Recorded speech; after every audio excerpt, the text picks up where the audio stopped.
TV Marthe vous présente un reportage sur le panier de l'abeille à Aigle. Et c'est en compagnie de Céline Bourlette, créatrice de ce concept, que nous allons découvrir ces fameux paniers. Céline, en quelle année avez-vous fondé le panier de l'abeille? Le panier de l'abeille a été fondé en 2009. Comment vous est venue l'idée de lancer ce projet? Donc je connaissais l'existence de ces systèmes de paniers ailleurs en Suisse romande et puis en France. J'y étais adhérente auparavant. Et puis il manquait un projet similaire dans le Chablais et je connaissais au niveau de mes relations l'existence d'une demande en cette matière. Puis je l'ai avant tout fait pour moi et en tant que consommatrice. Voilà. On est parti avec un capital quasi nul. On avait récupéré des caisses dans une usine qui s'en débarrassait pour avoir les premiers contenants. Depuis, on a changé, mais on est parti avec ceci. Je sous-louais l'entrepôt dans lequel on travaillait à un ami, je louais mes véhicules. Donc on est parti avec rien. Maintenant, on a un peu plus que ça pour travailler. On est un peu plus à l'aise maintenant pour travailler. C'est des paniers qui proposent un abonnement à des fruits et des légumes de saison qui proviennent de fermes biologiques dans la région, à proximité de la région d'Aigle. Les paniers sont uniquement disponibles sur abonnement, par livraison dans des points de dépôt.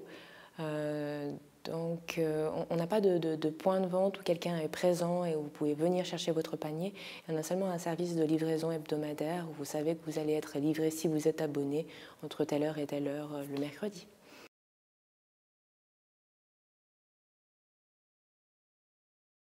Comment choisissez-vous vos producteurs? Donc je choisis des producteurs qui sont certifiés bio fédéral, bio bourgeon ou Déméter, et qui sont situés à proximité de notre lieu de travail.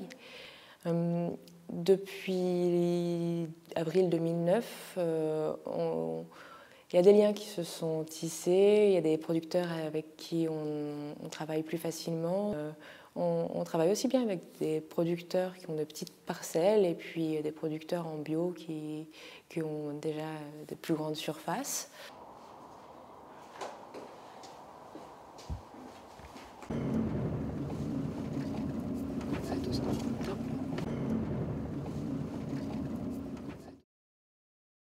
Alors nous nous trouvons actuellement chez Marion Grange, qui a un domaine sur la commune de Fuy.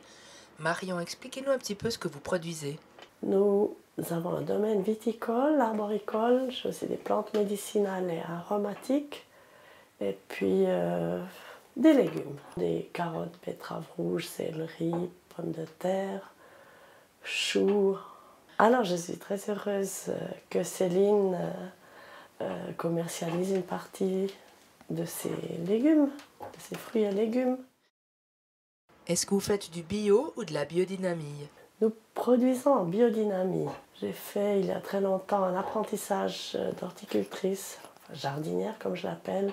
Et mon père a commencé à cultiver ici en biodynamie en 1936. Et ça marchait très bien.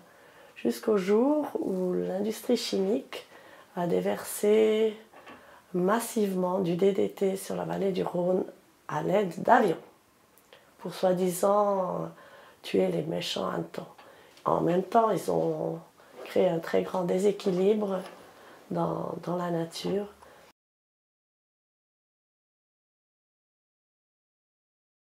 Le bio, à mon avis, c'est peut-être dans la même idée que la production intégrée, tout ça. On a un problème, qu'est-ce qu'on fait? On traite, mais simplement avec des produits bio. Et on n'utilise pas de produits de synthèse en bio, ce qui est déjà magnifique.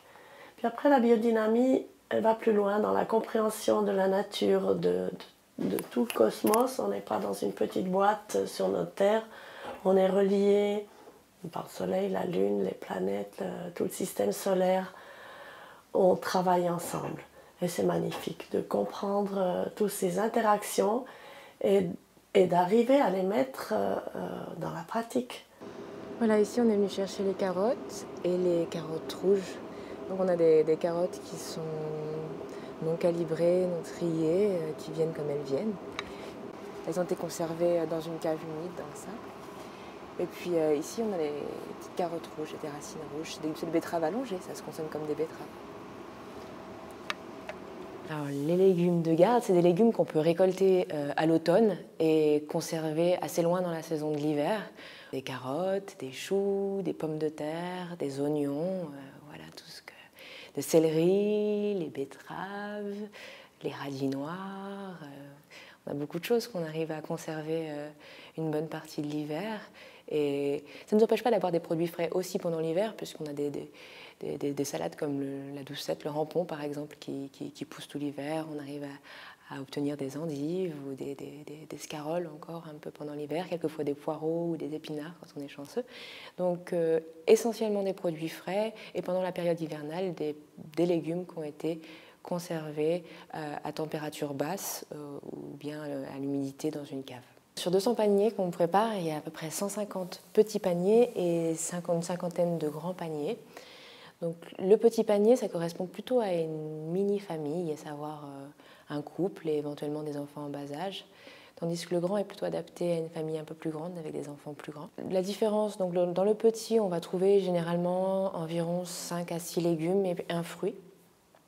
Tandis que dans le grand, on trouvera généralement les mêmes légumes en quantité légèrement plus importante, et puis souvent 1 ou 2 légumes supplémentaires. Donc il y a un peu plus en quantité dans le grand et un peu plus en diversité également. Donc ça peut tout à fait aussi correspondre à une petite famille, mais qui aime beaucoup les légumes. Le petit, il est vendu 24 francs par panier, et le grand 32. Et ben, le principe, on ne garantit pas un poids ou une quantité de légumes exacte. Ce qu'on garantit, c'est plutôt un budget, savoir on fonctionne ainsi. Pour un panier qu'on vend 24 francs, on réserve 16 francs au producteur. Puis les 8 francs qui restent, ben, c'est les frais de fonctionnement, de livraison pour payer les salariés. Alors aujourd'hui nous sommes en janvier, qu'allez-vous donc mettre dans vos paniers? Alors cette semaine, on met des poireaux. Il y a eu un petit redout, on a pu les arracher. On met de la courge, qui fait partie des légumes de garde. On met des kiwis, parce que ça fait un petit moment qu'on a des pommes. On a du chou chinois, qui peut servir comme salade ou qui peut être cuit. Et on a des herbes aromatiques. Et il y avait aussi des carottes. Dans les grands, en plus, il y a des épinards à salade, donc des épinards des jeunes pousses, et des carottes rouges. Ça te fait plaisir de me voir travailler. Hein. Non, c'est pas ça. Allez, c'est pas ça, pour ça qu'on dit. Alors après, c'est plus facile, puisque je mets à la pièce un chou. C'est un chou comment ça? C'est un chou chinois. Un chou chinois. Les kiwis suisses, il faut bien préciser. Et puis un petit sachet que met Laurence. Ouais. 400 grammes. Les carottes, on continue avec 800 grammes. Ok, 400 et 800. 400 et 800. Moi, je vais mettre les poireaux. Alors, Pensez-vous qu'il est possible de manger varié tout en mangeant bio et de saison? moi, je peux difficilement dire autre chose que ce n'est pas vrai. Enfin, je pense que justement, plus on a de choix, plus on est seul face à l'abondance des choses qu'on nous propose et plus on va acheter les mêmes choses. Par contre, plus on est sous la contrainte et plus on est créatif finalement. On livre uniquement sur des points groupés où on peut livrer entre 5 et 20 paniers, ça dépend des endroits où on livre, mais on ne livre pas à domicile.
Ah, mais chouette qu'il y a les paniers. Qu'est-ce qu'il y a aujourd'hui? Oh, des kiwis. Ah, ça, c'est cool, les premiers de la saison. Bonne courge. On va pas faire une petite soupe. Nickel, nickel. Puis les recettes. Ah, avec le chou chinois, ouais, pourquoi pas.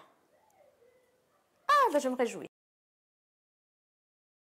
Catherine, qu'est-ce qui vous a plu dans ce concept du panier de l'abeille? Alors surtout le fait de ne plus avoir besoin de faire mes courses. La qualité des produits, c'est régional, ça c'est aussi important pour moi. Vous participez également en tant que site de dépôt pour ces paniers. Comment cela se passe? Alors je mets à disposition mon corridor et les gens peuvent venir jusqu'à 8 heures rechercher leur panier chaque semaine. Il faut juste faire attention, habituer tous les locataires de la maison à laisser la porte ouverte jusqu'à 8 heures, mais autrement non, il n'y a aucune contrainte. Vous recommanderiez donc ce principe à tous vos amis et vos proches? En effet, en effet.